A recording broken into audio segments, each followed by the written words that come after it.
You're listening to the Parents of Hardworking Teens podcast, episode number 4. And today we're deep diving into essays and the one system that solves all of those common issues, like going way over the word count and then having to spend almost as long cutting half of it back out again, handing in 3 whole solid pages of writing, but still getting told things like they need more detail, or handing in a draft, but then having to pretty much restart and redo the whole thing when they've been told they've gone down the wrong track.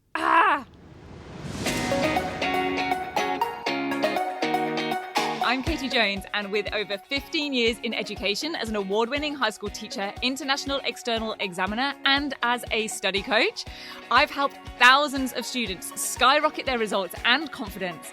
And this podcast is where I share all my insights, tactics, and tips with you, the parent, so you can help your hardworking teen get happy, smart, and successful in their study, and have you both enjoy the journey along the way.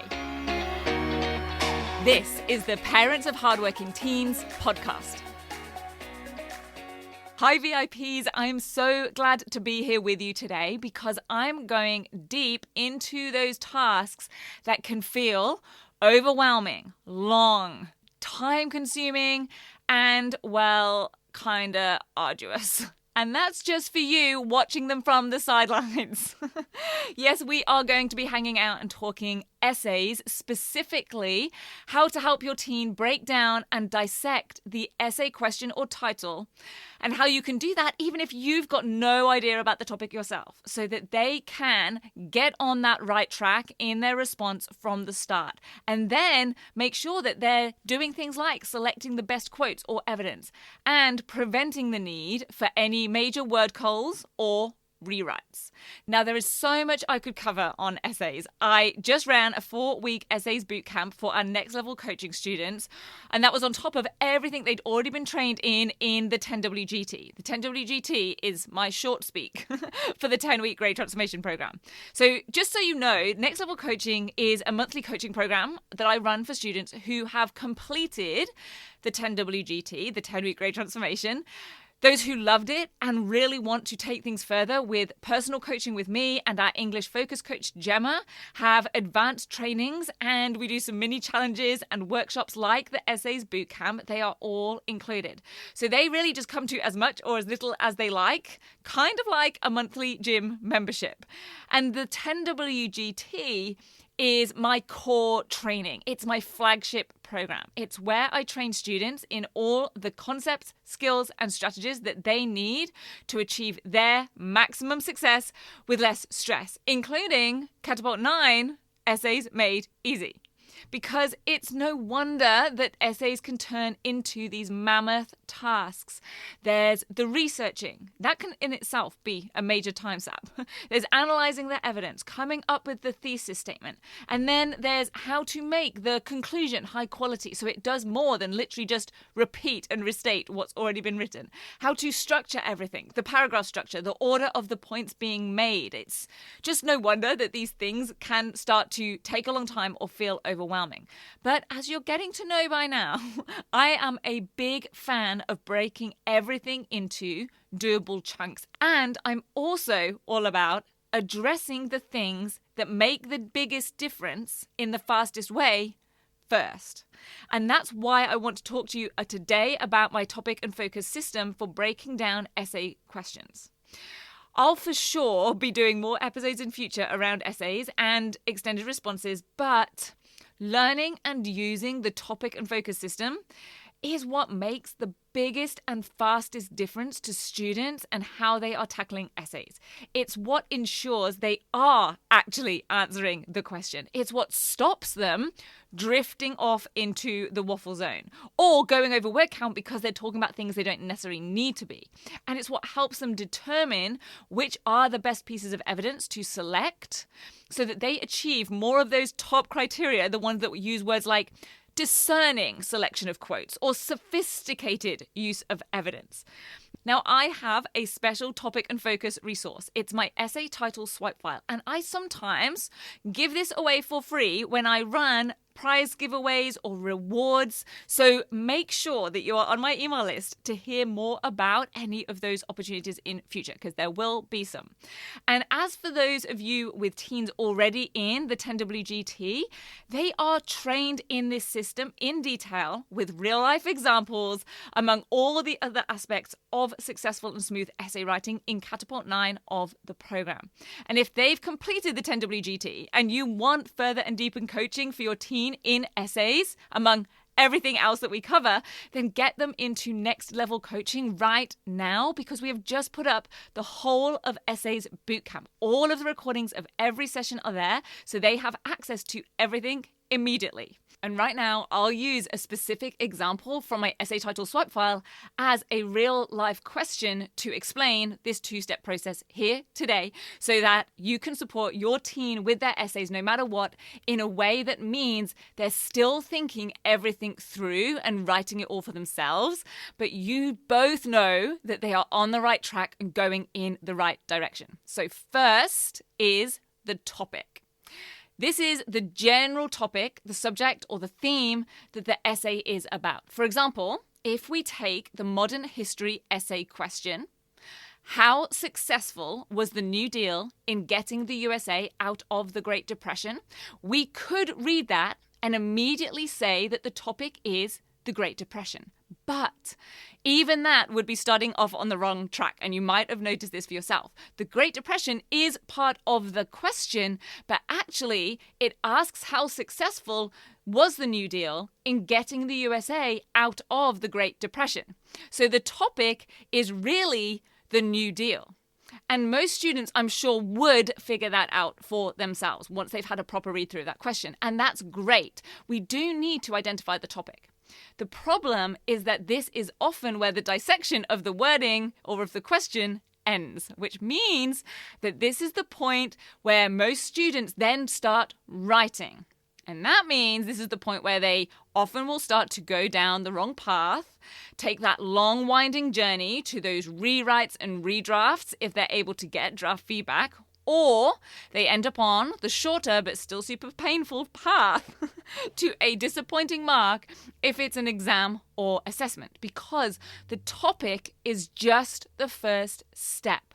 We then have to identify the focus. This is the critical step, but so many students miss it. And this is why the markers for this question would have ended up with lots of essays telling them about what the New Deal was, why it was created, by who and when, what the policies were, and what the outcomes were.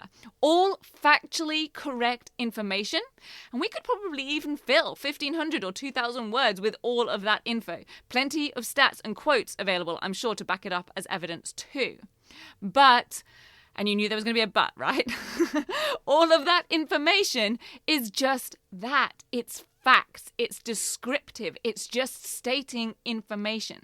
Now, I talk a little bit about this in episode 3, all about exam technique, about the different levels of responses for questions. So definitely go listen to that episode if you haven't already.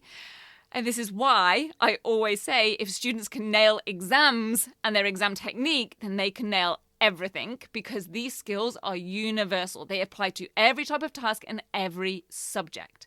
And it's why these skills and strategies are so effective, because they do overlap. So they have multiple benefits, and this is definitely the case here.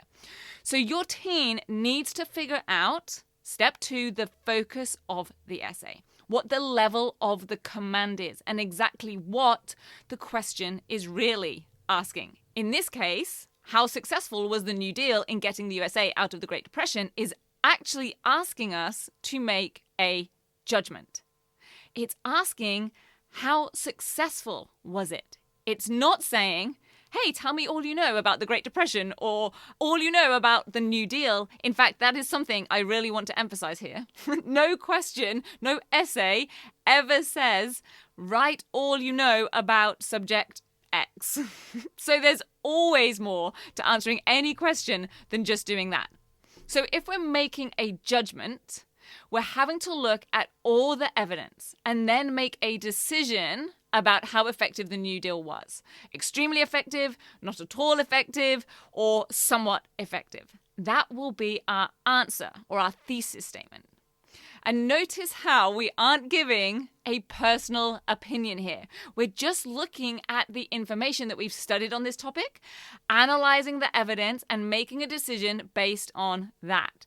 This is how we can then be sure to pick out the most relevant evidence to include in our essay.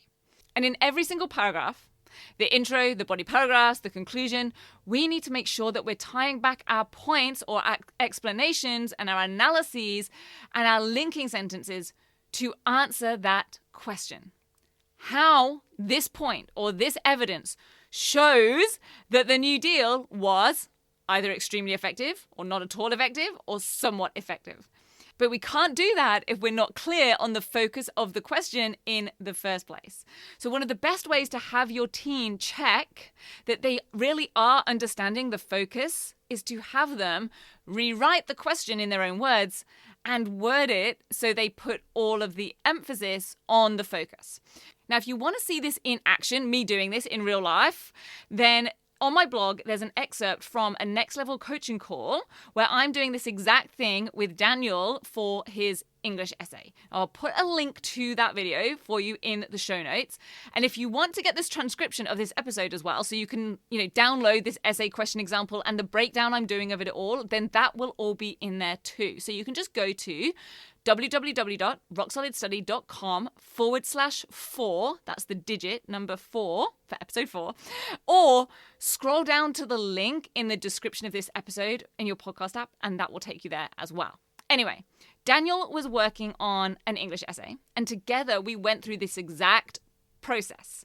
It immediately stopped him from then falling into a topic trap, and you'll see him talk about that on the video, and it made sure he set off on the right path in his planning, in his quote selections, and in his actual writing. So, what could this look like for our modern history example? Given that we know that the focus is all about judging how successful the New Deal was, we could change it to something like, was the New Deal effective in ending the Great Depression or not?